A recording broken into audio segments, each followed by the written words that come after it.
I'm thrilled to be here to celebrate Brassic tonight. We've got to start with you, Joe. It's your baby. Yeah. Where did you begin? How long had it been playing around in your head that you wanted to write something based on your experiences?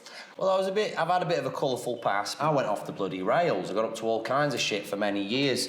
So I became like a bit of a career criminal, I guess you'd call it. And some of the jobs I did were just hysterical.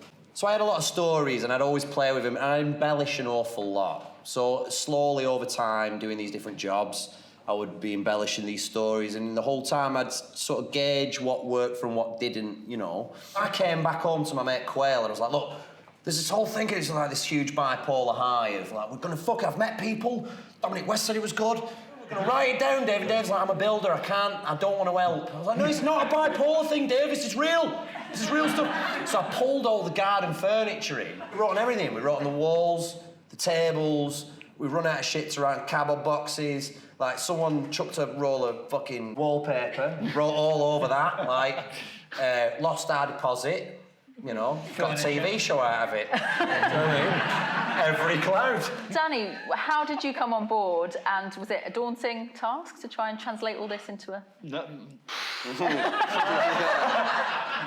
I could see really clearly, actually, that the stories that Joe had and the ideas that he had for this show were brilliant and funny, and you know, it was sort of in a tone that I'd written in a long time ago, and I wanted to do again, really. And I could see that there was definitely a show here that excited me, and I felt that we could collaborate really well.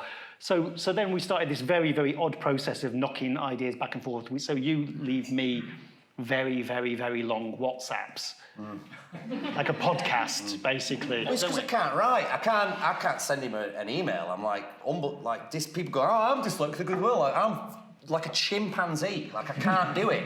What I have got is bloody good ideas. I do, and despite the fact I can't read or write. And you know what? From being a young kid, if you can't read and you can't write, from my generation, you're going to fucking struggle in life, is what they tell you. You know, and you are made to feel bloody stupid. And for years I believed that, and only in the last sort of 5 or 6 years have I started to go, actually, no, you're not fucking stupid at all. Like, you've made some terrible decisions and continue to do so. I mean... Big subject matter, funny though. I mean, how easy is it to marry those things together, and how important is that tone to making Brassic work?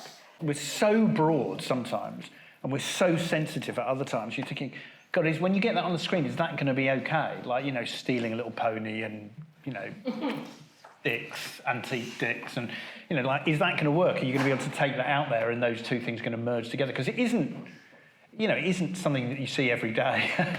It's not got that sort of, it's not the norm, is it? I mean, I don't think this show is, like, particularly ordinary. It's like something that completely stands out. And if it can make you cry and roar with laughter, then that's pretty good. It's a pretty good spot to be in. Joe has been very public about his own bipolar, and I think we were quite worried at first about dealing with that in a sort of comic environment.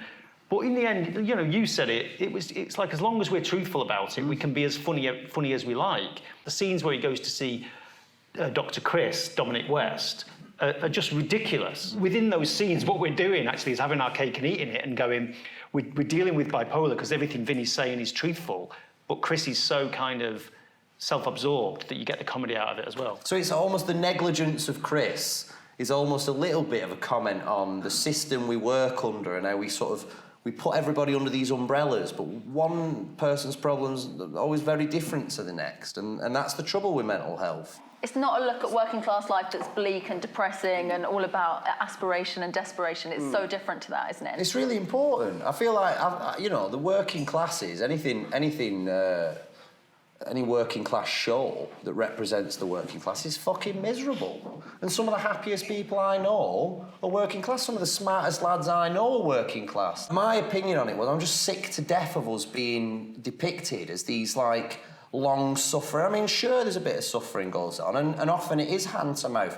But that's not to say we're all fucking miserable. Like, you know, that's a middle class view of what it is to be working class. there's these small towns all over the UK, like ex-milling towns, and I thought that that's an underserved audience and microcosms that create these incredible characters that are absolutely worth talking about. And so there was a gap in the market, and we fucking filled it. And how does it make you feel, Joe? It started as this kind of messy kind of thing in your head of all your experiences. Now it's this polished thing that everyone loves. It's one of Sky's biggest comedies. How does it make you feel to watch it? I'm not surprised by it. I knew my idea was a good one. I knew that it was worth hearing. You know, I believed it would go on the TV. I'd say to them all the time, this will happen. I've got other ideas. They will happen. Like, absolutely they will. I believe in myself. For the first time in a lifetime, I know my own worth. And I'm not done. Like, I want more. Yeah. Incredible. No. Yeah.